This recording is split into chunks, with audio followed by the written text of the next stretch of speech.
This episode is brought to you by Beyond Pride. When you advertise with First Nations, make sure you advertise with pride.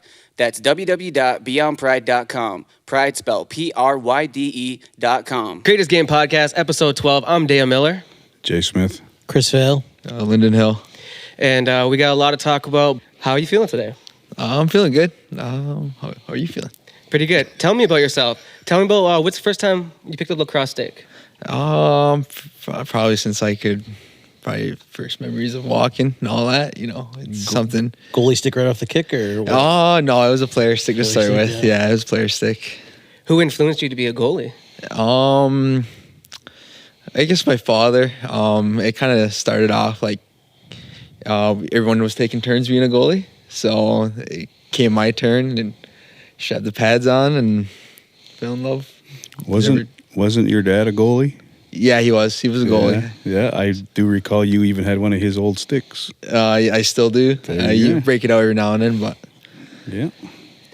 So your dad was a goalie, so he clearly influenced you. Yeah. Did he ever give you any tips? Oh yeah, 100% all the way up. All right, from the not even before paperweight, just the beginning stages in the backyard to even now. Sometimes whether that's before a game or maybe he's trying to blow up my phone during the game, but it's he's out. It just shows how much he I guess appreciates the position of goalie, because it's not easy. It's like one that really needs lots of support. Would you say he's your biggest fan or is your mom? Or close tie. That's a close tie. I'd say my mom. I know Lyndon's family. I've actually had the privilege of coaching Lyndon a few times over the years, and his mom and dad are rabid lacrosse fans, especially at Lyndon's games. And Cam is he can get his dander up. Of seen him, but Reese, Lyndon's mom. Yeah, you don't want to piss her off. So like you said, your dad's probably your biggest influence in lacrosse. Who would be kind of somebody you looked up to? Yeah, I always looked up to like the local guys, ever since I was younger, growing up. Like a lot of, I think, well, it started out every time I go to a lacrosse game, I never really watched the game. Mm-hmm. But I remember my dad telling me one time, just sit a little closer to the net, watch the goalie, see what they do. And I remember the very first goalie I watched was Warren Hill. I think he was still playing with the Arrows then. And then I think the year after that it was Dougie. And then every goalie that came through. And then ever since then, even pro games, senior A games, I always watched every single goalie and just what they did. Who was the first goalie to like kind of embrace you and be like, oh yeah, like why don't you try this, or why don't you like adjust this, like like really take you aside and be like, hey, I see what you do. Let me show you something, and like it really helped out. I think I remember Warren coming out to one of my practices when I was in minor, and I remember him actually just standing next to the net watching shoot, and he give us a tip, and ironically, this past summer, so the first goal I really like, I guess, to answer that question, really, I guess, mimic a style was Rylan Hartley. He's a goalie from Orangeville. He, I think he plays for the Rochester Nighthawks. I remember watching one of his junior games with the ILA, and I just fell in love with his game, his style of play. And I never got the chance to ever talk to him and ask him about how he does this, how he does that, and I kind of just watched his games and really paid close attention. And then I got the chance to get to know him this summer. He's a goalie coach up in Orangeville, and he's just learned so much off him. He just everything from the big things to the little things within the game. So, what about some of the players? Who are some like players who like I know it's always a thing for Warren. Like you go around Warren and you just try to like act like you're gonna score on him. Who's a player who just like, comes up to you and always has to try to act like they're scoring on you? Or like in real life in a game, they're the ones who are gonna come up and they're probably gonna score. You always have your friends who you probably grew up with. Yeah. And they always get you. Yeah. It was almost like everyone on the team did it. All years of minor, but still to this day is Trey Deer. He still does it. Me and him were roommates this summer, and every day, every morning, he was just just a quick little thing here. Got to keep you on your feet. Oh yeah. Yeah. Hell, I still do that to Lindyn when I see him at the hallway to room. Yeah. I mean, it's a never dying thing, I guess. Like anything, I see anyone and automatically just a quick, even if it's a little. Yeah, I always think that's the coolest thing, especially like younger kids. When younger kids come up and do it or something like that. Yeah, for sure. Like you said to Hartley, I'm sure he just said, "Don't watch my fight videos," right? No. But how was it playing in Orangeville, like a goalie, mecca of goalies, right? And Yeah. kind of stepping into that energy there. Yeah. Yeah. I mean, obviously, when you go into an organization like that, there's a standard, and it's just almost like an automatic feeling. You already know what's expected. You already know what's I guess how you bring what part you have to do to make this team successful. And again, like you said, it's almost like a goalie factory, and that being is because the goalie always gives back to the next guy. Yeah, and then like even Nick Rose, like having him there, right, as a yeah. GM, right? I'm sure he helped out or said stuff. Yeah, 100%. Rosie's the man. He's he helped out a lot. Even just tips here and there. Like, again, like just even this little things of the game, that goes a long way. It really helps. So I got to ask, and I saw it throughout the year. I saw it all the social media posts and everything. Orangeville did really embrace you. They embraced you. They embraced your family. Yeah. And I had brought it up on a previous episode that because it's no secret that Orangeville is much hated in our community. Oh yeah.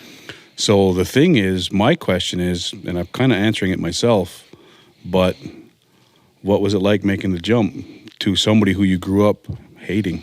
Yeah. I gotta admit, the first couple practices, just even before the season started, like not this past year, but the year before, first couple of practices, I didn't really know anyone, and it was actually the first person I met was Chris Riglieri. He was their goalie last year, and he took me aside and said, "Nice to meet you," and then he just stood by me by our locker room door and introduced me to every single play after that.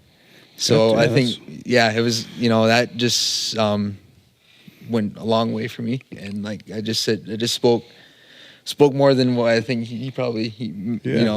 Well, I had mentioned on a previous podcast that the rivalry between Six Nations and Orangeville, it's been there. It's always been there. It probably always will be there. But my question, and it was rhetorical at the time, was, do we hate Orangeville because they embrace their team as much as we embrace ours? Because whether we love them or hate them, Orangeville fans, they love their team. Yeah. They do. Yeah. And clearly they defend their team just like we do defend ours. Yeah. But I mean, that's how I looked at it. After I saw you had went there, I'm like, I can't hate on Lindy for becoming a hornhead. But just by watching and stuff, they took you in, they embraced you, and they embraced their team, and they love their team just as much as Six Nations loves ours. Oh yeah. So I personally can't hate a town or a community for having that much care for their team. I can't. No. And I can hate them on the floor though. Oh yeah, like 100%. Like again, like I've always been by the model. Everything stays on the floor. You don't bring it off the floor. Whatever happens, whatever's said, it stays on the floor, and you keep it there. You don't take it off the floor. And I've always followed that, and I think that goes and it just helps a lot too. Mentally, because whatever it is, it's a hard fought game, and you're just maybe you're just dwelling on it, thinking about it right after the game. So. Other than the the goalie taking you aside, introducing you to every single player, was there anyone in the organization who made you, who probably took you aside and was just like, hey, I want to make sure that this is all everyone's cool, everyone gets along, and I know there could be some issues, just kind of laying it out there that hey, we're happy to have you here, and I just want everything to work out, type of thing, because there could be that stigma. It could be a whole organizational thing where it's just you really don't know anyone. Yeah. So did anyone from the actual staff, other than the players, reach out and try to be facilitate a safe space where all you guys can get to know each other?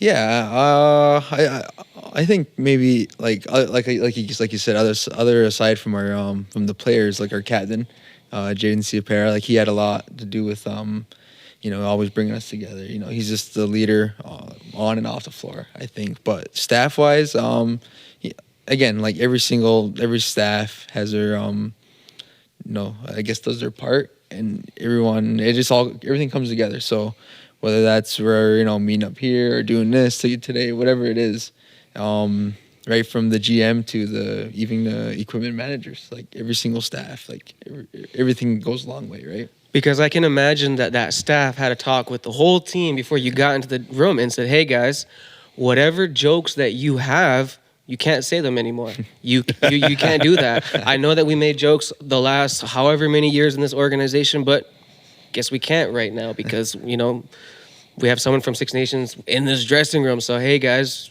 you can't be acting like that." I'm sure the staff said something along the lines of that. You never know.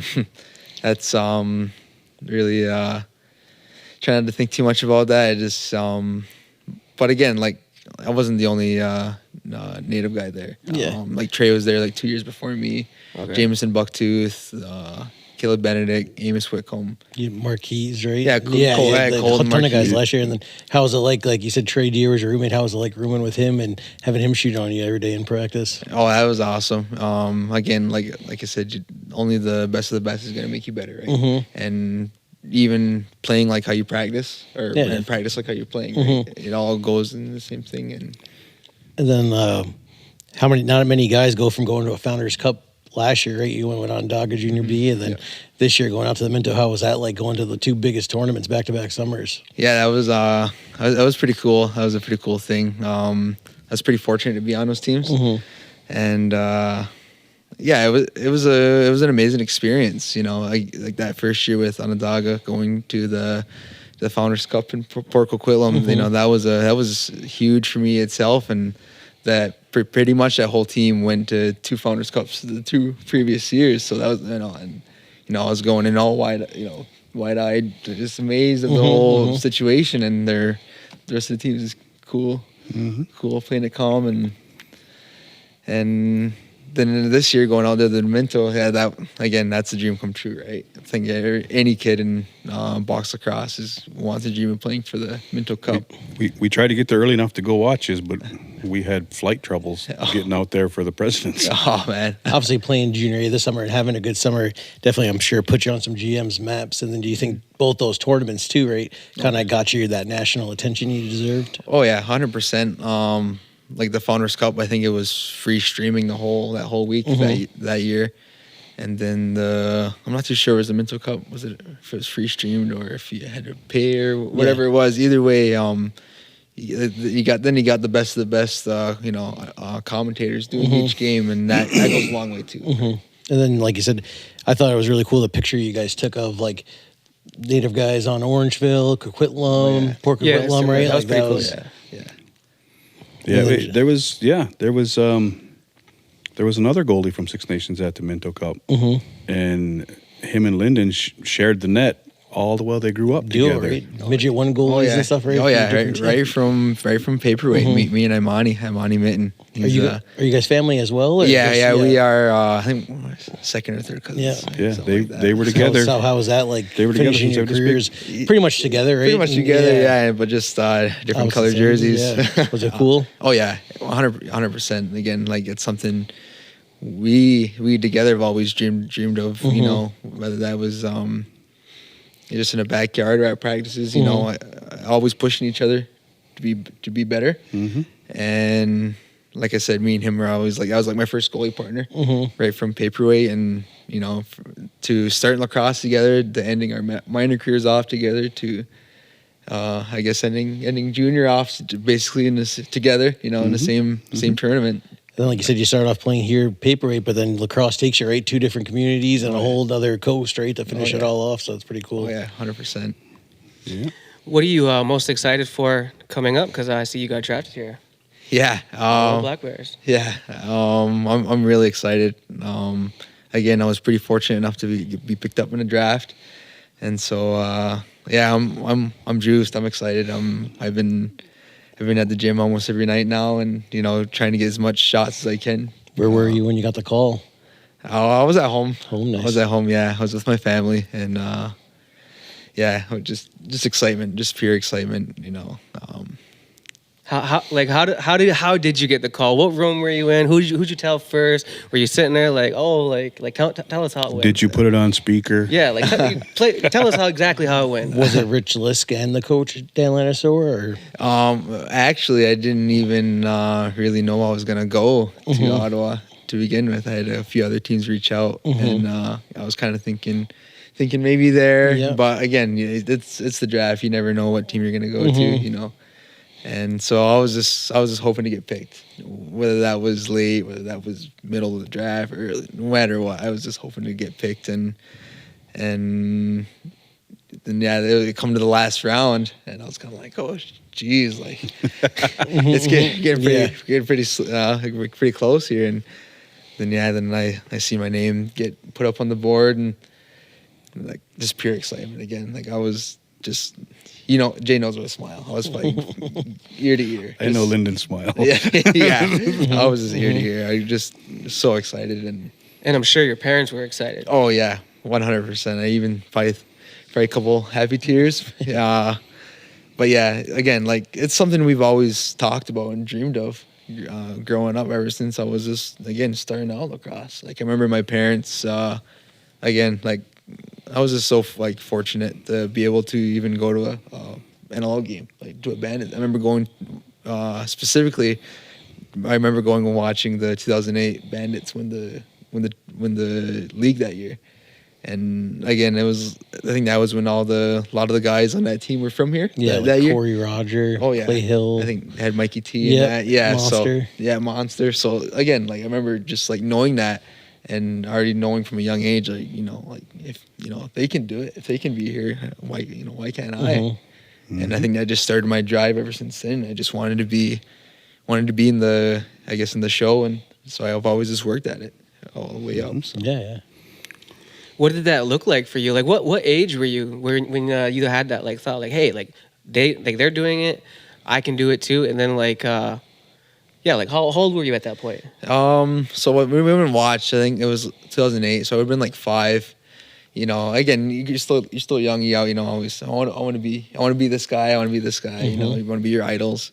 And I think it wasn't until a couple of years later till I really started thinking get into the technicals of the game and thinking like, hey, and then seeing more current guys get drafted more and more each year, these guys are. You got it back on the map. There was all those years of Six Nations guys, nobody last year, and now this year again you started the new streak. So Oh yeah. Mm-hmm. How was that conversation with like all your buddies? Because I imagine like growing up, you're just like, no, I'm gonna go pro. No, I'm gonna go pro, and then eventually you're like, no, we're all gonna go pro.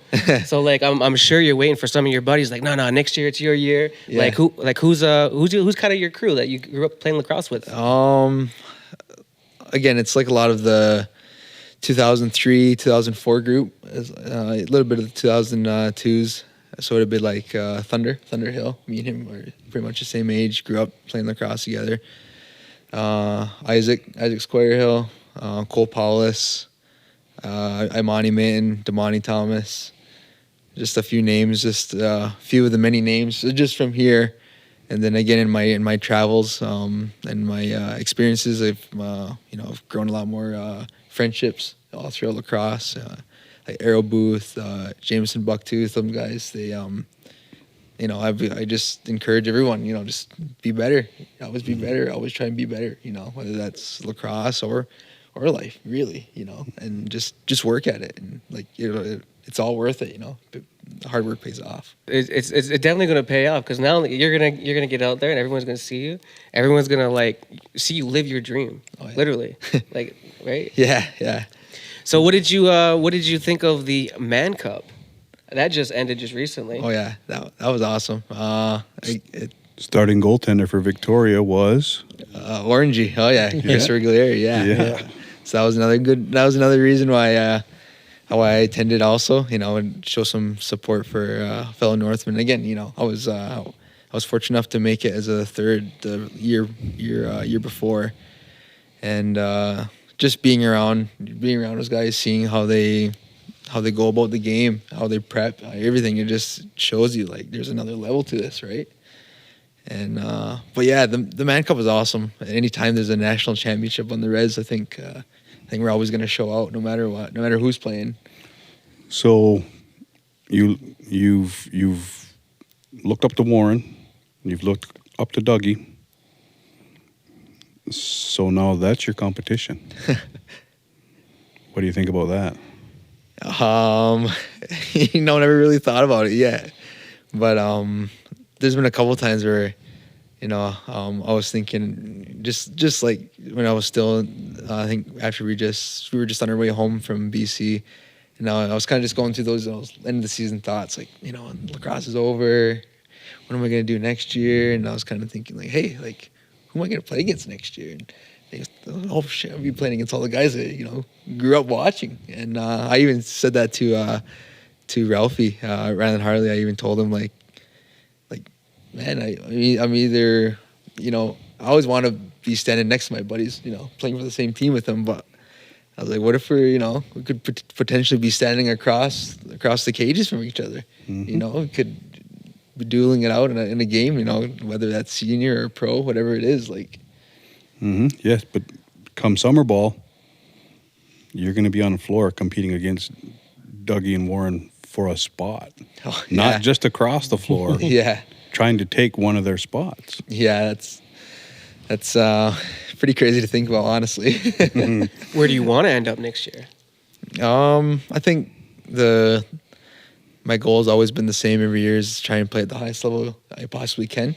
So whether that means trying out with the Chiefs, trying out with the Rivermen, trying out wherever, I'm just trying to play lacrosse and just trying to play at a high level, and I always give my whatever team I make my the best chances of winning every game. So, but probably the Chiefs. I think your kid wants to play either wants to play for the Arrows or wants to play for the Chiefs, right? So, yeah.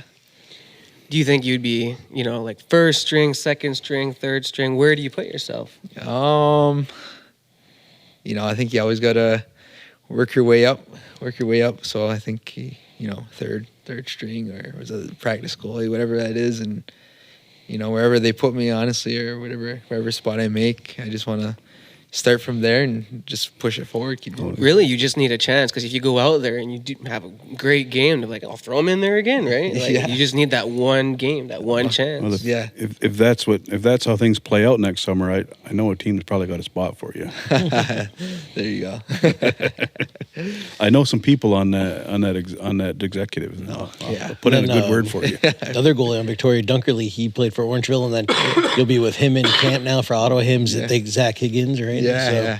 Competing with some good goalies. Oh there. yeah, for sure. Again, like it's the next level now. So it's gonna be next level competition, right? Yeah, So, yeah. And first weekend in October, the Black Bears also have an open camp. Is that right? Yeah, that's been advertised for almost a month now. I wonder if they'll bring in some of the rookies and Oh, yeah. stuff, probably. Yeah. So there's like it's going to be open. Like I've talked to a couple guys here that are like, yeah, I think I'll make the drive and go check it out. So Oh yeah. there might be some surprise walk-on players. You never know. Oh yeah. That's again, like you were saying, all anyone needs is an opportunity, just a chance to show what they're made of, show what they can do. And I hope, now that you say that, I hope there's a couple of guys from here that make the trip out. Yeah, I've been pushing a couple of them. Like It was like do October it. 5th weekend, I think, right? Yeah, first weekend in October. Yeah, October 5th. 5th and 6th. I think so, yeah. It was that Saturday, weekend, Sunday. yeah. Yeah. How does that call work, though? Like, I still want to know about that scenario. You get the call, like, did they be like, yeah, we want you to come play here? They'll give you a mount. They'll say, like, what is that conversation really like? It's like we're gonna like I just imagine on the movies. Oh, we'll send the paperwork. We're sending the paperwork over or something like that. I guess it's kind of like the movies. I guess He said, "Show me the money," right? Yeah. Like, do they tell you like, oh yeah, we got a house for you, we got a rental, or like what? I don't know. Like, No, I think it's just a pretty simple conversation, straightforward. This is what we're planning. This is what we have laid out. We're gonna get this sent over to you.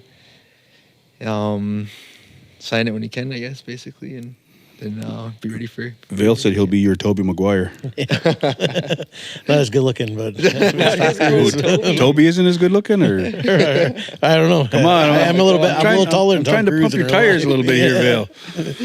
Yeah, I always think that's interesting. Just like I don't know, I've only like seen it in like movies, like baseball mostly or football or something, right? Like we're gonna send the paperwork over. Congratulations.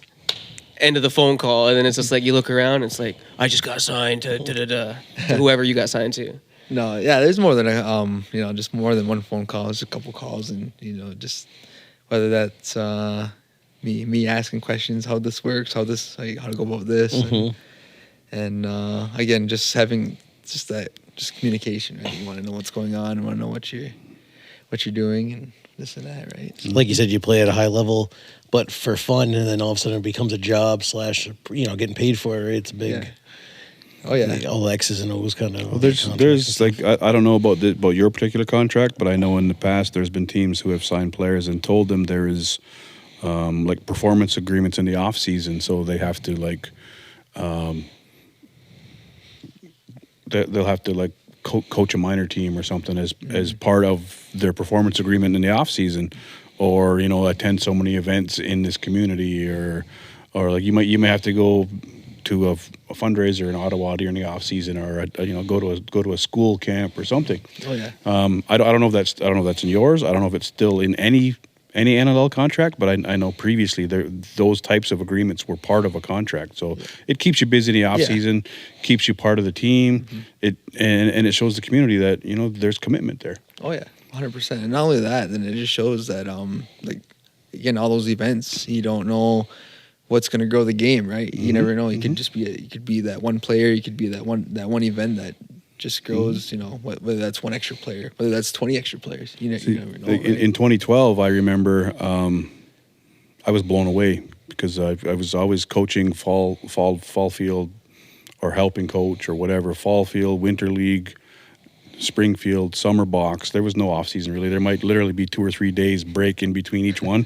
2012 fall ball, when I saw who was coming to coach, and I was fortunate enough to be one of their assistants, I was blown away because we had Jason Johnson, Micah Kersey, and Matt Vink. Oh wow! And then little old me, I was like, I'm just gonna get a notepad out and I'm gonna learn too. And they were Halifax Thunderbirds players then. So I don't know whether that was part of their performance agreement or however it's worded in the contract, or they just think, I got nothing to do, I'm going to coach fall ball. I don't know, but just to have that presence, those guys on the sidelines, and then our players, they were like sponges. We went 16-0 fall ball A division and won the championship. Like I said, Ottawa's cool too because it's a lot of those players and coaching staff are the same from New York Riptide, but it's really going to be a new experience for all of them too, being in Ottawa, and then Ottawa Senators having a partnership there should make it long lasting. Or hey, maybe they'll send you some games and check out some NHL games out there too. Oh yeah, for sure. Especially the Ottawa area, the game's growing so much, and the enrollment there for probably both centers that have their Gloucester and Nepean, it's probably triple, double what we see, right? So, I think it's going to be a great area for a lacrosse team, and I really think it's probably going to. Well, and then you got not too far away, you have other Indigenous communities. You got Ganawagi right there. Oh, yeah. They're not far. Yeah, you got Akwesasne. Akwesasne's right the other direction. Yep. Ganasatagi, they're all right there. Yeah. So I mean, it's not a far stretch to say that you could potentially pack that arena every game. Oh, 100%. Yeah. What do you think about going to camp with Jeff Teach shooting on you? That's a guy, right? Right, just won MVP of the PLL, and like we said on the other episode too, he's kind of like the marquee of the LeBron James of lacrosse right now. I'd say. I don't want to call anybody a LeBron. No. LeBron James is Michael Jordan. I don't know Teat flop too much. Yeah. No, Jeff Teat doesn't flop, that's for sure. That James guy, in my opinion, he's questionable. Yeah. I'm not even a fan of LeBron. So I agree with you, Jay. We finally agree on something. Yeah, there we go. Is there any part of lacrosse that you don't like? Like maybe the media, the politics, or the locker room banter? Is there any part of lacrosse that you don't like? Not that I straight out don't like. I guess it would just be the I guess we'd say media, like the outside noise. I guess other than what we have in a locker room and what's going on the floor, is it's beyond me. Like I'm every time I'm there to do a job for my team, and that's give us the best possible chance of winning. And that comes down to just stopping the ball, right? And again, like that's probably like the only thing that I would, I guess, take away from the game, just all the outside stuff, you know. What about like the fans and stuff like that? Like, do you ever get annoyed by some of the fans, like chirping goalies? Oh no. Or I feel like you just laugh that off. I probably encourage that, if anything. I've seen him. I've seen him. Yeah, I actually got that experience this past summer in Coquitlam. I don't know if you guys were following the Nax Nation or whatever they are. It's a big fan group, and they all take up a whole section. And the one game I started during the round robin, they were chanting my name right from the get go, and that kind of stuff. Just to me, it's like energy. It's like just more gas in the tank. You're just fueling me up, and that just gets me more excited because I just know the next play is going to be more and more noise, and they're just going to be on you. So. Except if you're playing bad, they won't be yelling at you, right? Trying to get you off your game. Yeah, right? exactly. Like that's what I've ever hearing that quote before. Like if they ain't booed, you're probably not doing anything. You're probably not good. What about playing against like some of like, I don't know, like even like this year when you played against the Arrows, was there any players on the Arrows just like chirping you hard, just like out there, just any chance they got close enough that you could hear them and it'd be like trying to chirp you or something, or get in your head or anything at all? No, I didn't really hear too much. Kind of hard to hear in a goalie helmet, but was it fun playing versus some of the family you had on the Arrows? Oh yeah, 100%. It was fun just being in that arena again. It's almost like nostalgic because I really did have like my first, I guess, A start with the Arrows in the very first, I can't remember first year 2021. Was the bread and cheese? Yeah, bread and cheese game. Yeah, it didn't go as planned, but again, like just being there again, and not only that, being able to play in front of all my family.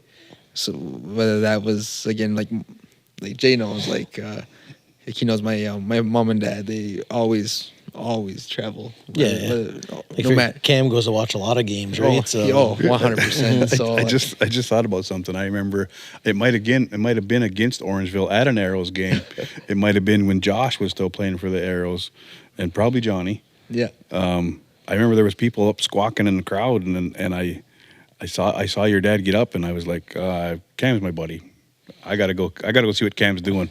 Like I'm walking up, and they were chirping, and I was like, all right. So we were gonna shake the mitts with some Orangeville fans, and so come full circle, Cam and Reese become Orangeville fans. Like you said, too, more than just your parents and brothers, like having that extended family, easy for you to come watch, right? Pack the house. 100%. Just all cheering for you, though, not the others. Yeah. Have you seen how many people in Lindyn's family go to all these games? That's awesome support-wise, but it's like... I even told him at the beginning of the season, like, you do not have to wear the logo. You don't have to wear the orange, like the Northman logo. You can just wear a black shirt. Like you said, your little brothers, they repped it hard. They were all over Orangeville, Northman social media, and all over Minto Cup media. Yeah, they don't care. They were like, our older brother's the goalie. They were wearing the hats and shirts everywhere. Oh yeah, that just goes along. For me, that goes a long way. It just shows how much support I have back behind me, and it just. Again, it's like I said, it's just more fuel in the tank every game. Like just seeing how many people show up to the game. You know, it's just I always try to figure out who's at the game and figure out where they're sitting, and maybe even try to make a save and deflect the ball in their corner. And if you can't find them, you'll hear them eventually. Yeah. I usually always can spot out my mom first. Can always hear her cheering on. Oh so. yeah. Who is some of the loud fans on like Six Nations? I know there's always like some out there who would just be like, yeah, you know they're going to be here when you hear their voice. Marcus Stockton. Yeah, that's what I was going to say too. He's the only guy that's got memes going around social media of him I yelling. seen that. Yeah, it was on the Chiefs. He can't sit in the VIP box because you can't hear him in there, so he's got to purposely sit outside. I don't know. It's to pinpoint specific fans. Oftentimes, I know who it is. I'm just like, they're already going. I'm not going to add fuel to the fire. You don't need to. I think it's hilarious because sometimes, like, like I'll at the DJ booth or whatever, or the thing across, and I look over and I'll be looking at who it is, and I'll be like, I don't know, man. Like, he's like they're usually harmless people. They're not actually gonna do anything, but they're always characters.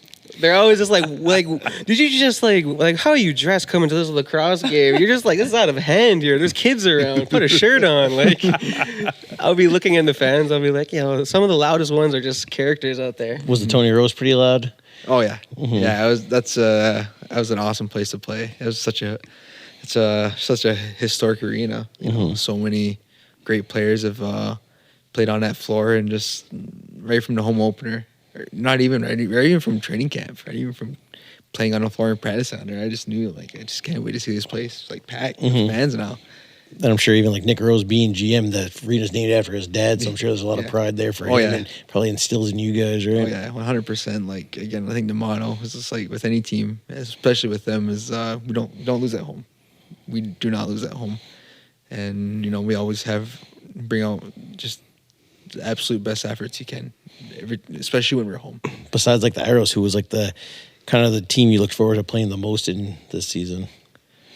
I guess Burlington, probably Burlington, just because how the things ended the year before, and I knew that the game in Burlington was going to be a good one, so I had that. Aside from the game down here, I had that one circled too. Nice, so nice. I was excited for that one. I would have thought the Beaches would have been a fun game. Oh yeah, actually the Beaches one was actually one that was circled too, because it was actually supposed to be in Ottawa. It was supposed to be in Nepean that game, and then the whole whatever. With the Beaches, the players and everything. Yeah, right? And whatever happened there, it just didn't work out. So we ended up playing. I can't remember where we played. I think it was in Toronto. I think we were still in Toronto for that game. So. It was good. That was a fun game. One of my boys ended up playing for the Beaches. He's final year a junior, and they welcomed him with open arms. Like, when I saw what happened this year, I was like, that's kind of uncharacteristic, but I guess it's not. I mean, it happens every couple of years. Some team, I won't say get caught. I'll give the Beaches the benefit of the doubt. Maybe they didn't really understand the paperwork. Yeah. Maybe they did. I don't know. Then like the Spalinas and all that, was that pretty cool playing with those guys, right? Yeah. Joey and Jake, they're awesome. They're awesome people, awesome competitors. Again, just going back to like just playing with the best in lacrosse. Like, it's just only going to make you better. Yeah. And just seeing how they go about the game too. Like Joey, I think he would like. I remember actually waking up and looking out the window and seeing him run down the road, getting his runs in, and just shows how much he loves the game. Like, he puts like whatever you put into games, what you're going to get out of it is what I was always told. So. Did you meet the dad? The dad's like a really big. Yeah. I met Joe. I met him a couple of times throughout the summer. Got the chance to talk to him. And then everybody doesn't realize when I always say Brian Spalina, the uncle, he was like a longtime hated defender. Oh, really? Yeah, he's like an elementary school teacher in Uniondale, but he's got like a big ponytail, and he's just like, if you look up Brian Spalina, he's like one of sometimes on those MLL things back in the day, like one of the dirtier defenders. Like, he'd punch you guys in the face, and really? like that's always like him and Nicky Planko, Long Lizards, the Bayhawks, all those teams. Yeah. So everybody's like, oh, this guy was just a big brute out there. Really good player though, and then Joey's just a good scorer. Right? So everybody's like, oh, here was his uncle though, because the other guy just coached his dad. Okay. Yeah, Spalina's dad just coached, but the uncle was a big defender. Oh yeah. Probably another great lacrosse family. Yeah. Oh, yeah. This big community, in their community, right? Because they're from Rocky Point originally, but then moved to Mount Sinai, which is right next to each other. So, listen to this guy. He's in Atlas too. I do know some geographical stuff. Some geographic. He uses the big word, geographical. I was going to say geography. Yeah. I know some geographical dimensions. Yeah. What's the degrees on that? I don't know. Who's like I know you're a goalie, so who's some of the players that who are some of your favorite players? I think when I was younger, I think it was pretty cool watching Johnny, because he was like the first pro really in our, I guess, like out of my cousins, like out of our family. And then my Uncle Josh and Josh Johnson went, and then my cousin Wenster went, so they all went pro. And remember that, just like being just like, again, amazed, like if they can do it, I can. So Sure. I'd say them, and then like I guess like almost like every res kid growing up, like Jammer, Randy, Sid. I remember watching Sid Smith. Like he's probably like my favorite defender to watch, like all time. So you're kind of the fourth guy in your family to go pro, then, right? Yeah. Or Marshall. Marshall, yeah. Marshall. Can't forget him. Another good. Oh yeah. Be fun, probably. Obviously, if you have to get Again, thrown. Oh, net yeah, I him, never right? even thought of Yeah, that. yeah. You guys had to play each other. Yeah. You might be lighting you up. I hope not. How does that conversations go? Like, do you guys ever trip each other, or like, No. I'm sure they were all proud and happy for you. Yeah, 100%. Yeah. or like no, when you guys like play against each other? Oh, Like I imagine that's a Backyard games. yeah, that's a good game right there. Yeah, he might be cheering a little harder when he scores, but I know I'll be smiling a little harder when I make a save on him too. So You also got to worry about Trav when you play against I know, the yeah. Like, him too. Trav's a good shooter. He's a great shooter. He showed at the Man Cup too. Like he deserves to be there. Travi showed up. He sure did. Oh yeah. What about like some of the other players? Like, so you said you're the fourth person in your family to go pro, right? Fifth. Fifth, we said. Fifth, Yeah, fifth, fifth. yeah. Yeah. Who's next up? You think? Hopefully all my cousins. Lahowinata, Laguinit. My brothers, little Cam, Rinson, Hasten. Like any one of my cousins, even Lahowie and Laguinit's little brothers. I hope I just want everyone, even Marshall's younger brother. Like I just want it'd be such a cool thing for all of us just to be like at that level, right? Little Cam ain't little. Oh no, no. You throw the pads on and let like your brothers and stuff shoot on Oh you? yeah, Good amount? yeah, 100%. Whether that's in the backyard or downstairs in the basement. Probably I never used to when I was like a couple years ago because I was always, I don't know why, I just never wanted to get scored on by them. I didn't want them to have that on me. But as I got older, just like why not? Go ahead. What's some advice that you would give to some of the younger generation, like coming up to like stay focused on lacrosse? Because everyone can go off and get life leads you a lot of places. So what's some advice you'd give to the younger generation, to stick with lacrosse? Yeah, I think just having that passion for the game and having, I guess, like the true understanding of what lacrosse means, whether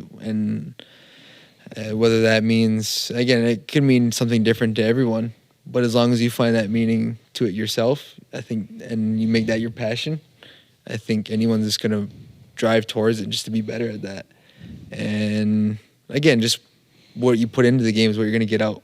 So whether that's for going on runs, whether that's working out at the gym every night, shooting around for endless hours, padding up, getting someone to shoot on you, like everything goes a long way. Like, everything matters. Like and it shows on the floor what you put in. Mm-hmm. What would you say is like even now that you're older and like people are gonna be looking up to you now because you're gonna be pro, right? People are gonna be watching you and being like, I want to be the next him. So like, what would you like? What type of advice would you give when let's say a young kid is like going through, like they don't have a support system, they don't have a bunch of pros in their family, they don't have this giant support system to like get them through whatever it is. Like, what's something that you could like give to maybe like a kid out there on Six Nations who doesn't have the support system?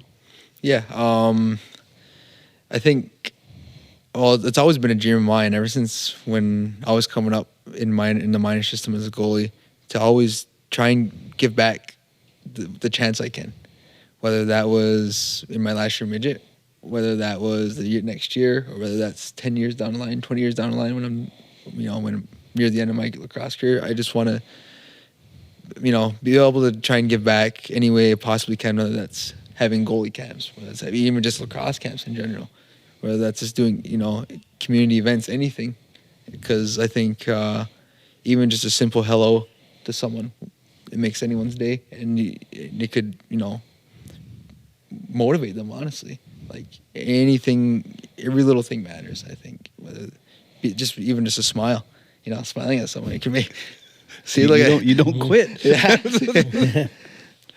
Yeah, that's so important. Like every little thing does matter because, like lacrosse is considered such this tough, manly sport, and you gotta look so fierce. You gotta be a warrior. But like sometimes just smiling at a young kid who's just coming up to give you a pound as like you get done a game could mean the world for that kid. Just breaking that character of being that strong warrior. I just got off the floor. I'm playing lacrosse. I'm sweating. And just taking the time to be like, hey man, like you get out there. You go. Let me see what you got. Like encouraging. That's what we need in the community. So I salute you for having that mindset. Yeah, because I think we were all there once too. Every single lacrosse player was there once too. That little kid waiting, whether that's waiting at the door or you see your favorite lacrosse player out in the community, like you just want to run up to them and give them a fist pump, give them a high five, tell them good luck at their next game, whatever it is, right? You just want to, again, you almost like can't even think of the word. Like they're just such, like an idol, I guess. Like you're just such a big idol to you. Like you just want to almost so support them, But and then being in that position, again, always just talking to everyone, giving them a fist bump back. Tell them, hey, when's your next game? Maybe good luck at your next game. Whatever that is, right? Yeah. Yeah, it's super important that like for any player out there, like any player, just like to inspire and like uplift, like how you said, like you couldn't put words into it. Like people look up to you, but really you're like, oh, look at this little kid. I want to lift you up. I want to show you that oh, this is possible. Like this can all happen. All your dreams can come true if you like stay focused and all these different things. So like, what would you say is like if you said there was a route to get to the pros, like if there was a checklist, if there was 5 things on this checklist, like every single day you have to wake up and do this, whether it be workout, eat your breakfast, whatever it may be, like what are the things on your checklist to say that this is I'm gonna, like you're a pro athlete now. So what's on your checklist to be a pro athlete? Yeah, I think like again, like every little thing matters. That's diet, that's maintaining a healthy fitness life, like whether that's working out, running, eating the right foods, and even like the don'ts, like don't spend too much time sitting around, just sitting on your phone. Like try and find different hobbies to keep you busy all through the day, keep you on your feet. And lacrosse wise, within the game, I say whatever feels best for you, wherever you think you are going to develop at your speed, at your pace, whether that's A, B, or C. Or even that's intermediate. Like if you think that that's where you're gonna get the most shots, if that's where you're gonna get the most opportunities to, really develop, then go play there. There's no shame in that. And I always encourage anyone to play really anywhere they possibly can. Definitely. So worlds are starting. Did you give it a thought about go trying out at all? I actually had no clue the world tryouts were going on in the middle of summer. I can't remember. I don't know if I went home that day from Orangeville just to go visit my family, and then I came back and Trey was gone. I was like, where'd this guy go? And they were like, oh, you went to tryouts. I was like, oh, world tryouts. Didn't even cross my mind. Didn't even think about it. But yeah, that's exciting. I'm excited for both him and Colton and Joey. It's an exciting opportunity at such a young age to represent your nation, your country, right? So it was at game 5 of the Mann Cup. I got to sit with DeHoga. I haven't seen DeHoga and had a good talk with him probably since when he played with the Rebels. It was probably the real last time I ever got to sit and just chat, because he's busy. He's been a Bandit for a few years. He's all over the place. It was good to just sit with him, and he made the world team. Even though he takes summers off to rest, travel, do whatever he does, he made the world team. Like, it was like DeHoga's a whole other special guy. Oh yeah. But he's humble. Yeah. And that's what I see in you, being humble. That to me will get players a lot farther than arrogance. Yeah. And it was good to catch up with him though. So hopefully you're on that team. Yeah. At some point. Yeah, I hope. Get to share that. But again, you got to compete against Dougie and Warren. Get you ready for 2028. Yeah, there you go. Yeah, like again, I think it's always like best for guys like that. You know, they're always busy. Just to sit down and have a simple conversation with an old coach, an old friend, and it just kind of again brings you back down to earth, I guess. You know. All you do is tease me, Lindyn, when I see you. And speaking of the worlds, I have a question that was from about 6 episodes ago, and it was actually from your dad. He asked about what is everyone's thoughts on non-Haudenosaunee players playing on Team Haudenosaunee? And he actually asked that and tagged us in on Facebook. So I want to start with you. What's your thoughts?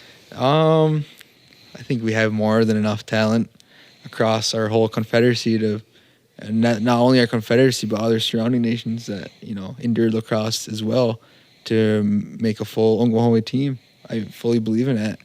And again, if we're getting to that point where we need to bring in other, other people, then why did they make the Haudenosaunee team back then? What would they make it for? Because they made it for them to represent us. And it was a full Ongwahome team back then as well. And that's all of what they wanted to do and create was give every Native kid a chance to represent us and not have to go try out for Canada or US or whatever it is, right? Mm-hmm. Yeah, I think it's like a very politically it can even be kind of something too, right? Because but for the sake of lacrosse, I can see that they'll we'll have some non-Haudenosaunee players because we want to win and they bring value. They're good and all these things, but we do have enough talent here, and it's just would we rather win? Or I don't know. The way I look at it is I would rather win just being completely 100% Haudenosaunee than win and be we had to go ask for help. Mm-hmm. It's just there's nothing wrong with asking for help, but the purpose of this is to represent. If we don't represent just us, then we're not doing what the purpose of this thing was for. Yeah. So those are my thoughts. And this is an open platform, so if anyone has any thoughts. What would you say it's different from when they switched the kids tournament to being First Nations? How you get the Ojibwe's and stuff like that? Do you think they'd ever do something like that? I remember coaching in the minor program when it was Team Iroquois. Mm-hmm. There were kids from other nations that tried out. One comes to mind right away is Brett Lafont, goaltender. Played his minor in Peterborough, played his junior in Peterborough. Hell of a goalie, hell of a kid, great family, but he wasn't Haudenosaunee. I really honestly can't remember what the exception was there. I remember a couple of years later, it was basically if you had a status card, you could play for Team Iroquois. And not just a Canadian government-issued status card, because we had players come over from the U.S. as well.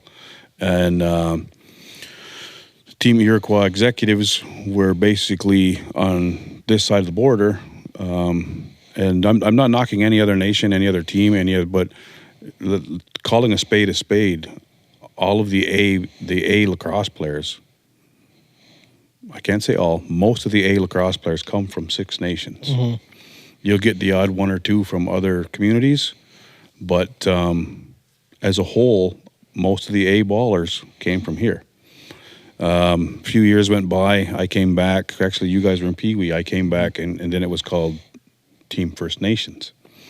The executive changing of the guard, so to speak, it ended up being, I think the executive committee was mostly in Cattaraugus, if I remember correctly. So there was a little bit of a shift. There was a lot of kids that were from Tuscarora, Newtown, like all the communities across the border. Very few from here. And then now it's what is it called now? It's not Team First Nations anymore, is it? I think it was this past year. Yeah, I think it might still be. Did it? I know at one point there Tyler was and Chuck Brown took it over. It went back to Team First Nations. And see, I worked with Chuck when it was the Team Iroquois lacrosse program, and Chuck knows his stuff when it comes to dealing with Lacrosse Canada, CLA, all of that stuff, because he did it for so many years. And but it seems to me like every time the executive changes and relocates, so to speak, is when there's a shifting of talent. I won't say talent-wise, but talent selected. I know they're saying probably more of the field of in like the field game more than the box. I guess a lot of kids are. Well, Oneida, Wisconsin's getting big. There's a kid Colorado College. He's pretty good from there, and like I guess really growing lacrosse, and it's just good to see lacrosse grow. And I guess a lot of like communities out in Texas and Arizona and Colorado. I guess a lot of their players are kind of interested in, I guess, playing for the different teams. And I remember a few years back, Willie Sky coached field for years. I think he still does. He took a team to the IMG Academy, the IMG National Championships. I believe they were U17 at the time. So they were junior varsity. The team was junior varsity. Just blowing everybody's doors right off. And there was a team from Texas, U13. And that whole team, the players and parents, literally followed our boys around, one end of the field to the other, over to this field, over to that field. Parents were asking for autographs from our boys, and our boys were 16. That was pretty amazing to see. But I mean, the team was loaded. Audie Stotts, was Audie on a team? I think he was. DeHoga, Lane, Little Vern. It was just the team. I don't know how many scouts were there. Probably 60. would we say where like Team Canada gets very to Ontario and people from BC complain about that, or USA teams, it's New York and Maryland, where the thoughts of sometimes where maybe there's 10 Six Nations guys on like those Haudenosaunee teams and people get mad, or sometimes some years you hear, oh, they had to represent, so instead of taking 10 guys from Six Nations, maybe they take 7, but then they add another guy from this community and that community, just to kind of, so everybody's represented. When I was involved in the programs, the first question that always came up, are we taking the best team we can, or are we taking community representation? Mm-hmm. 9 times out of 10, we were told community representation. And there were times, and I'll be the first one to say it, there were times when my personal feelings and thoughts were, we left a better team home. Well, that's why I'm like, USA's, they'll still take they'll still go majority New York or Maryland. Now, like, yeah, lacrosse is growing too in the States where they get some other guys, or Canada still will take more Ontario guys. And it's the same with Team Ontario, where it seems like whatever coaching staff they hire that year is where that core group is going to come from. So if you get a coaching staff for Team O that is from Peterborough, it's going to be majority Peterborough guys playing. And I'm hearing too that it's like that. It's getting like that already with women's lacrosse. I'm hearing that wherever the coaches are from, that's where the majority of the players are going to be from. It's probably been ongoing for a while, but I'm just now hearing about it. It's the Edge program a few years back.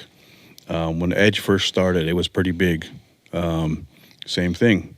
Head coach from Oakville, most of the players from Oakville. Stuff like that. Like, yeah, I get it. Coaches know these players. I'm guilty of it too. I know this set of players. I'm comfortable with these guys. Do I want to bring in new guys? Hesitant? Sure.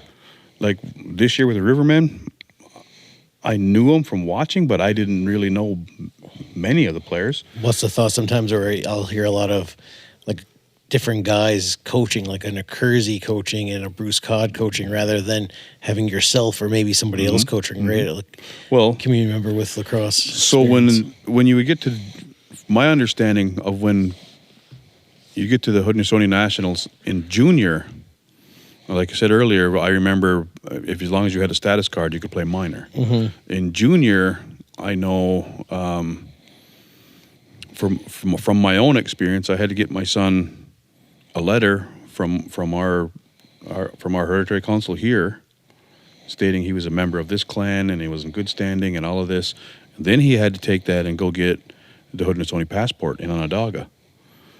I was told back then, and maybe I was told bullshit, I don't know, but I was told that there was, I think, 3 spots they held for non-carded members to play. And by non-carded, it was they were unable to get the Haudenosaunee passport. I don't know the background, I don't know the particulars of it, but that's where some guys came in and played that they weren't really questioned because they grew up playing for Six Nations their whole lives, or whatever community they came from. It seems to me that similar is going on now. I don't know if it's still only 3, it might be 5. I don't know. I've never been involved with the national squad at the junior level or the senior level outside of having players that I know that tried out. I don't know the particulars. I know there's been questions about certain players that have made the Haudenosaunee national team. I've seen them on social media. why is this guy on the team? Is this guy even Haudenosaunee or whatever? I'm like, it's not mine to question, but I've seen these questions. So, do we need help from outside players? I don't think so. Like you guys have said, we have the talent. Do we reach out to other nations?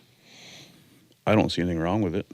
Yeah, because that's when you're like, obviously, if it's Jeff Shatler's or Ojibwe, or then this team, right? You got and Thomas Holmgren, Curve Lake, and he's actually Nunavut, I guess, his mom. So he technically goes under that, even though he is from Curve Lake.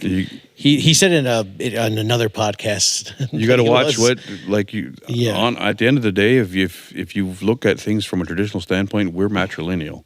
We follow our mother, but Ojibwe follow their father traditionally.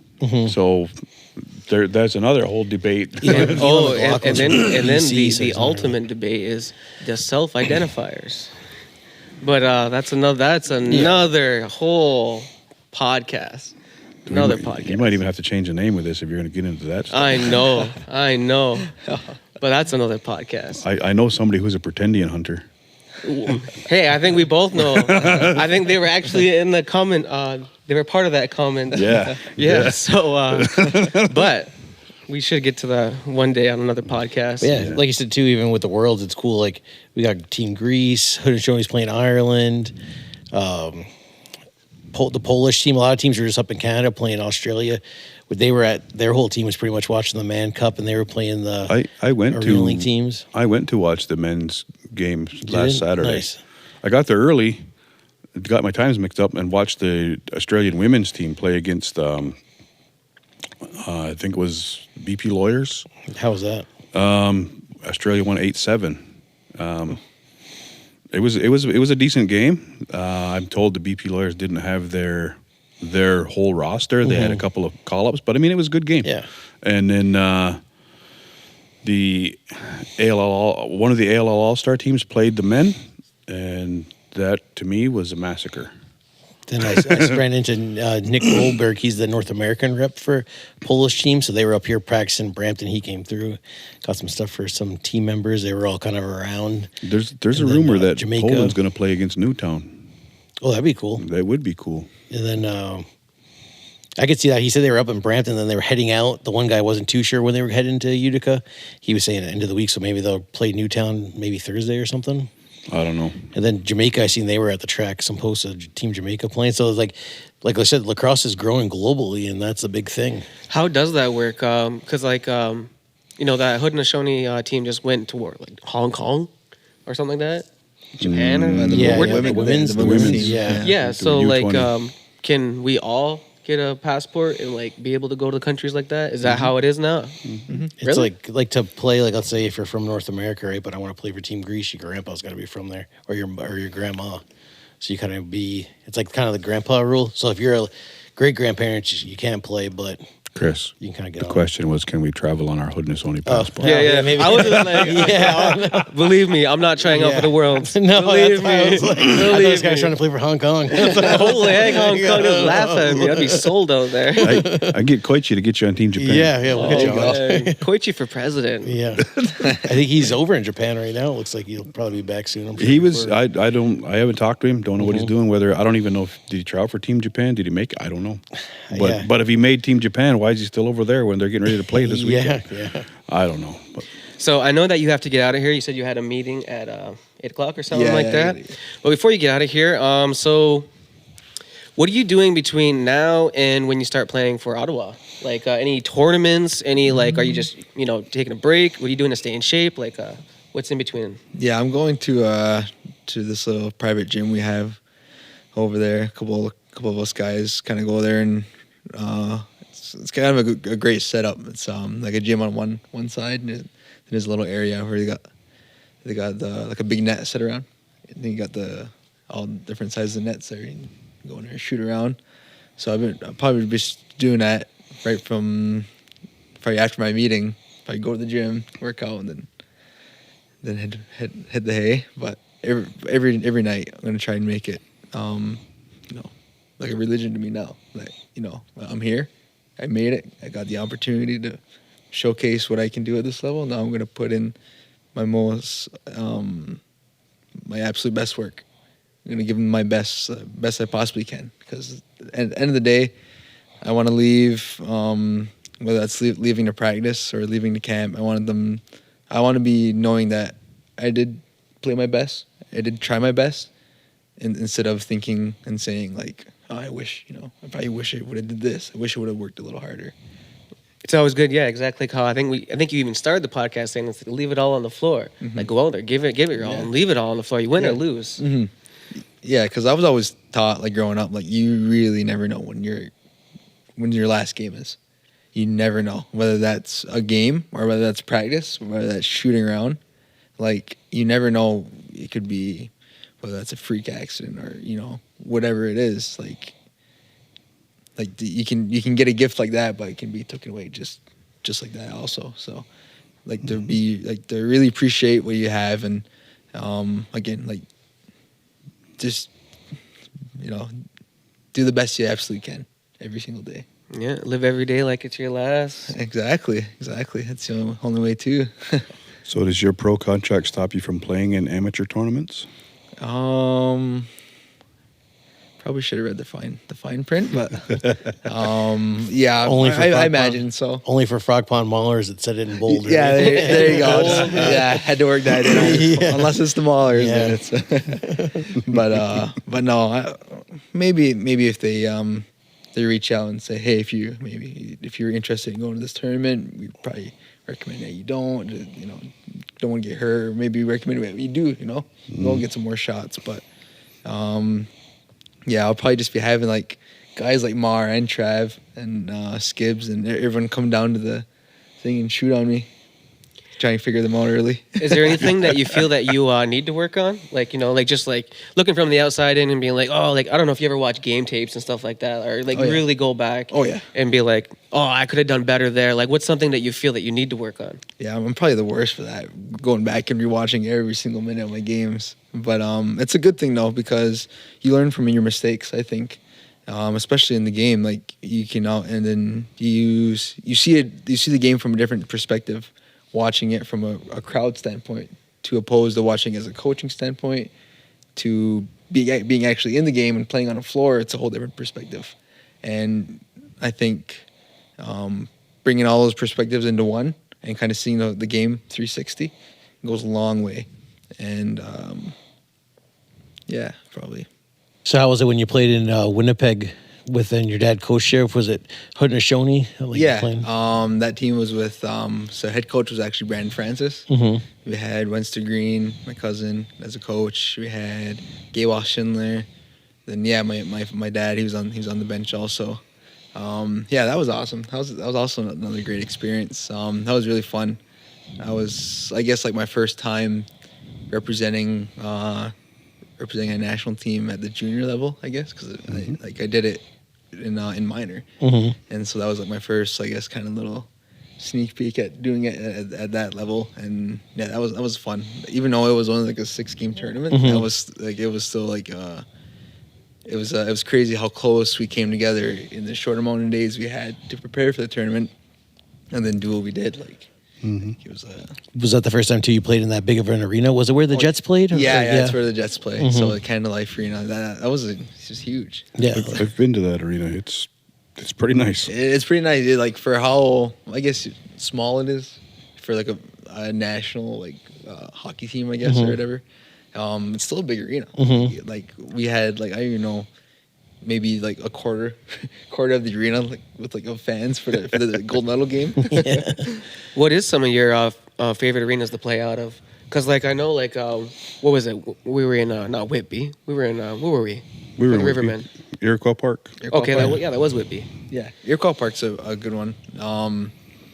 That's probably always ever since in provincials, because I remember in provincials, like if you were in A or even in B and it was the gold medal game, that's usually where you're gonna play in that pad 1 there. Yeah. So I guess Whitby. Well, Tony Rose now has my first ever time really playing there. Good old GPA. I don't know if is it still called that, GPA? Six Nations Sports Memorial Cultural Center. Oh, back to the OG name. Back to the original name. obviously playing the Ottawa's arena. What's an arena that you look forward to playing And then I'll Um, Bandyland. oh yeah, right off the top of my head, Bandit. Yeah. Again, like I was saying, my first fond memories of watching pro was in Banditland, and it was when all the guys from here were playing, and yeah. So now I'm like, it's honestly been my dream. Was even if I only get one game, I hope it's in Buffalo. Yeah. I always want to play. Yeah, that'd be fun. That'd be such Definitely a fun get heckled by the crowd there Oh, too. That'd be fun too. 18,000 screaming your name. Yeah. Sign me up. Tell it to the camera. Tell it to the people watching. That's probably like something like the NLL needs though, is like someone to get out there and get the crowd going. Oh yeah. Especially a goalie. Goalies are always so chill. And like you said too, having Hartley, right? Like he seemed like obviously making a lot of saves, a lot of woo moments, and dropping the gloves, right? I'm sure he brings the attention and fans going. 100%. He's just a team guy. You know, he's just a team guy, and again, I can't like say enough about him. He, like the amount of respect I have for him. He's such a great athlete, and like he does take his job very serious as a goaltender, and I really admire that because you know there's going to be a lot of guys, and there is a lot of guys probably all throughout the years of lacrosse that you know just took the game for granted. Never really put much thought into it. Just kind of went out there, whatever, just played because they wanted to. But you know he really takes the game that much serious, and that just takes it to a whole nother level. You know. What's something that was like a big change going from like, of course, learning the way Six Nations plays lacrosse and having all the coaches down here being from Six Nations and having to go out and play on a non-Six Nations team? Like, what was the biggest difference? What's something that you learned like out there? Like, I've heard before that like other teams will learn how to take dives. Did you ever see anything like that? No, I can't say I have. I try not to dive too much. But again, there's nothing in the rules saying you're not supposed to. You can't. So, Well, I was wondering, like, what were some of like your favorite defenders that played with you this summer? this summer, I'd say the whole defensive group, even the offensive guys. Like, like there was a couple times where Joey, Trey, even Liam, where they would get back on defense and reverse transition and actually make a defensive play. Like, and that just shows you that there's no such thing as a offensive or defensive player. You're a lacrosse player. You play both ends of the floor. So That was a question Jason Johnson used to always put to the guys. Do you play offense? Do you play defense, or are you a lacrosse player? yeah, like I don't know. Like my papa, like my grandfather Art, he's passed on now. I remember him always saying that, well, if you want to go play offense or defense, you might as well go play football. He had quite the one-liners. Oh yeah, I probably can't say 90% of them on this podcast. We've been like your Uncle Josh, right? Known as this big scorer, but then he'll throw on the pads and play net and field, right? 100%. Yeah, and guys are all over the place. He was actually goalie. I think to start out when he played lacrosse. I think he was a box goalie and field goalie.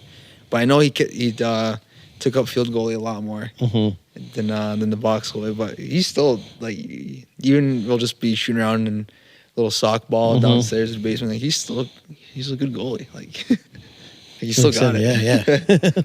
Yeah. Who would you say you're most excited to play against? Like, in NLL, like you just can't wait to play them, or maybe you want to play them, but it's going to be trouble.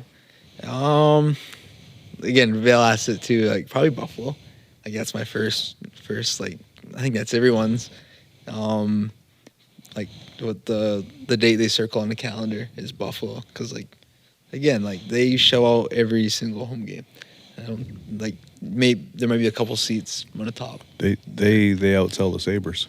There you go. Like, They do. They sell more tickets than the Buffalo Sabres. Back-to-back champs, right? Only Buffalo owns their sports, and they're the ones winning. So And then not only they're that- going to get a hill behind them. I hate to say it, Lyndon, but they're already the odds on for a three-peat. The Vegas odds are out. They're on for a three-peat. Yeah, actually, I just seen that on. I can't remember. I seen that somewhere on social media. You better throw a hiccup in their plans. Oh, I will. I will. If I get the chance, I will. But even like a place like Ottawa, I'm excited for that because I remember playing junior in Nepean when I was started out in Akwesasne, my first year junior, and even just the regular season games against them, it was nuts. It was crazy, like the amount of fans and how loud they were. And then again, like Jay was saying earlier, like it just like you can't be mad at these communities for having as much passion as they do for the game. Like you just can't. Like almost like that saying, like you love to hate them, but then you hate to love them because they're.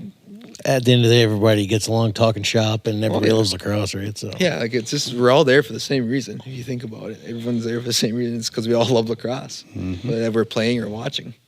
I always thought it was funny when you would go to like let's say if there was like let's say Orangeville or something like that. You see an Orangeville fans like maybe having a couple drinks outside of an arena or something like that, and then you're about to go into the arena. It's gonna be war, so you don't really talk before the game, but after the game, you might just have a conversation. But it's always this kind of like we'll talk after the game because I don't even want to look at you right now. Like, I don't want to like. I feel like fans are like that more than even players.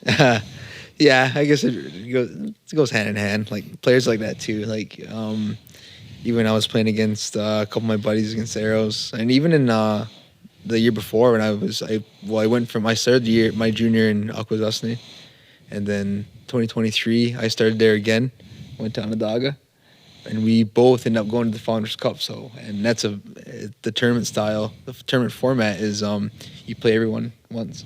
So I knew I had to play against all my old friends and. Again, like it's just, it's fun, but at the same time, it's. Well, I went through it this summer. I had to play against my son. There you go. Yeah. like you said, a few guys from Akwesasne and stuff, right, got drafted. Plus, you got Orangeville, right? You see a lot of teammates get drafted. Oh yeah. Former teammates this past year, right? 100%. Yeah, I seen. See my buddy Vance Adams. He went in the same round as me. Last pick, actually. Yeah, yep. That's awesome. He's Mr. Irrelevant. Right? That's actually what Trey was calling me. He stabbed me though. We were watching the draft go by, and he's like, "Holy, Mr. Irrelevant." Next round, Mr. Irrelevant. You may end up like Brock Purdy though, right? Oh yeah, exactly. He was last pick in the NFL drafts. He's doing pretty good. Even Tom Brady, greatest quarterback ever. Like you said, it doesn't matter where you're picked as long as you're picked, right? So 100%. As long as you get the opportunity, as long as you even just get a chance. Yeah, for sure. Like I said, walk-ons. How many feel-good stories has there been books written and movies made about walk-ons? And like you said, goalies are kind of almost like pitchers and stuff like that. Like kind of are those later picks because of development, right? Like not a lot of goalies, even the best ones don't go first overall. So 100%. And not many have the mindset that I know I have to put the work in. Yeah, definitely. Like Lyndon's already said that. I know I have to put the work in. Yeah. A lot of athletes will walk in. Okay, I was the number one pick, so I'm automatically this and I'm automatically that. And how many number one picks have failed? Turned sour. Yeah. Bryce Young in the NFL just got sat.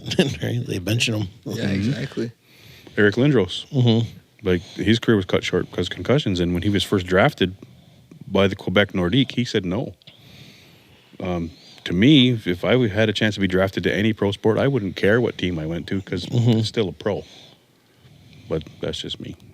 I can't even say a pro cigarette smoking because I quit now. Oh, pro cigarette smoking. That was a plug. Yes, my own health. Your own. Plugging my own health. Last year, Ottawa brought in a lot of more veteran D guys, right? So that'd be kind of good, even learning from them, right? What do they like and their style of play? It should be good. 100%. Yeah. Again, like I said, it's a great area for lacrosse for a pro team, and I think the team they have now and the team they're building, it's going to be like again. I think everyone's going to probably overlook them in the beginning, but. Only time will tell, right? So. Well, they've made some pretty good moves even with the dispersal draft. Oh, 100%. So, yeah, I think they're going to be a whole different team now. Mm-hmm. What are some of your favorite memories with the North End? Like off the floor. Off the floor? 'Cause you got to know some of those guys. Yeah, it's got to be. Oh yeah, like just any time we'd all be hanging out, be together. Whether that was going mini putting, going to having lunch together, going to the beach, going to shoot around, or whatever it was, even just going for a ride, like just anything, like all those are just like small memories I'll always remember and always keep with me. And again, it just like my cousin Marshall actually I guess encouraged me and was like I guess very proud of me. He's like, I'm so glad you opened your opened your arms and expanded to different centers. Because I remember him doing that his first year junior as well. He went to or maybe his second. He went to Wallaceburg, and again, like that's a whole different environment. Like it's way south. You don't know anyone there. You know what I mean. And so he kind of had a lot of encouragement on me. How to, I guess kind of go about things. Well, there was quite a few of them went that year. Yeah. Marshall went. Sid went. Sonny. Yep, Sonny went. Didn't Tyden go too? Yeah, I think so. Yeah, Tyler Brown. Yeah, there was a bunch of them. Yeah, there was several of them because it was kind of a shock to see the Rebels that let that many players go. Yeah. In one deal, and a lot of high caliber players too. Oh, so. 100%. Like I said too, I'm sure along your whole junior career, probably picked up some coaching and little bits of pieces of different places you went, and then just like you said, spread your wings of kind of all the people you met along the journey. 100%. Like I got to give credit to all my past coaches and teammates and everyone that's always helped me along this lacrosse journey. Because again, without them and without that support, I don't think I would be where I am without getting to experience that. And yeah, so like right from the even the parent volunteers at our very first paperweight practices to my future NLL coaches to my junior coaches, minor coaches, like just got to give her credit where credit is due, and they have a huge impact on what I am and what I'm kind of growing into, I guess. That's got to be pretty baller to say my future NLL coaches, because like what's happening. Yeah. Like a couple years ago you were like the future, but now it's like the future's here. Yeah, exactly. And I've always envisioned it, whether that took me, whether even if I went undrafted and like Jay said, I had to be a walk-on, I had to go open tryout. Like I knew I was going to make it no matter how long it took me. Like I could be at the end of my career and I would still be trying to make an NLL team, and just trying to fulfill that, because I've always wanted that for myself, because that's just, I always thought that was just an amazing thing to do, is go pro, play in front of 18,000 people, 10,000 people. So what team did your parents want you to play for, like if they had their choice? Probably somewhere close, like Toronto, Buffalo.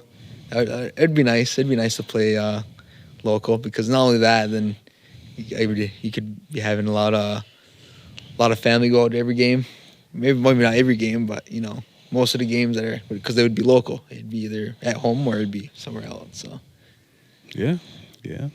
But Ottawa's not too bad of a drive either. I was gonna say your your whole family's gonna show up anyway. Yeah. They'll all be there. Everyone hop on a Via Railway. They'll probably go to quite a few away games too. Oh yeah, 100%. A couple of family trips probably. Toronto's close, like I said. Toronto and Buffalo are close. Mm-hmm. Those will be away games. Yeah. Rochester, yeah. I'm sure they'd all go to that Albany one. Oh, 100%. Yeah, the Albany game. You'll definitely be there playing against Marshall. Yeah. Yeah. So again, this is all like, it's all exciting to think about. I can see them getting on a plane and going to Halifax too. Oh yeah, I can see that. Who does the family cheer for then? It's you and Marshall on the floor together playing against each other. Who's the family going to cheer for? Yeah, I think in that situation, I think they just cheer just for their family. They don't really cheer for a team. You just kind of cheer for. They'll have jerseys like I saw at President's Cup and at Man Cup. Half and half. Yeah, there was people walking around with the half Shamrocks, half Chiefs jersey. When we were in Ladner, there was people walking around with T-shirts that were half Allegheny, half Rivermen. Oh yeah, yeah, it was pretty cool. So I got a feeling that your family's probably going to get a lot of jerseys cut in half. Oh yeah. You'll have to tell Marshall, loser buy supper. There you go. Yeah. That would make things very interesting, and get the family together. There you go. Loser has to buy Village. Oh, Village. There you go. He threw it out there. On a budget. There you go. So if you see us at Village on next morning after a game, and you know whose car is coming out first. So we got any more questions, guys? No, I think we answered it all. I forgot my marker to get you to give me an autograph. Oh. I'll see you before then. Yeah. Oh yeah.